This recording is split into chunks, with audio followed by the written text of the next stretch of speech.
బాగి అమర్ బెడ్రూమ్లో బెడ్పై పడుకొని ఉంటారు. బాగి చాలా మంచి నిద్రలో ఉంటుంది. అప్పుడే మనోహరి యాదమ్మ చేయి పట్టుకొని లోపలికి లాక్కొస్తుంది.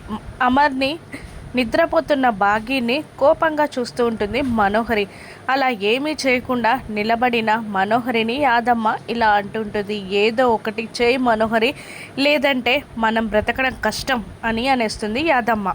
దాంతో అక్కడే ఉన్న ఒక దిండుని తీసుకొని అమర్ వైపు చూస్తూ, సారీ అమర్, నేను బ్రతకాలంటే నువ్వు చావాల్సిందే అమర్, ప్లీజ్ సారీ అని అంటూ ఆ దిండుని అమర్ ముఖంపై పెట్టి నొక్కేయడానికి, అమర్కి ఊపిరాడకుండా చేయడానికి ఆ దిండుని అమర్ ముఖం దగ్గరికి తీసుకెళ్తూ ఉంటుంది మనోహరి.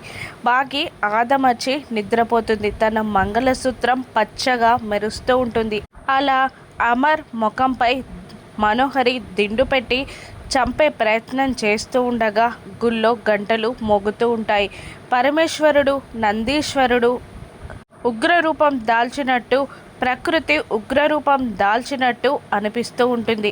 మనోహరి అమర్ ముఖం దగ్గర దాకా దిండు తీసుకొచ్చి ముఖంపై పెట్టి నొక్కేయబోతూ ఉండగా ఒక్కసారిగా అమర్ కళ్ళు తెరుస్తాడు. దాంతో మనోహరి షాక్ అయి చేతుల్లో ఉన్న దిండుని విసిరేసి వెనక్కి భయంగా నిలబడి అమర్ని చూస్తూ ఉంటుంది. మనోహరి షాక్లోకి వెళ్ళిపోతుంది. మనోహరి, యాదమ్మ కూడా భయపడుతూ ఉంటుంది.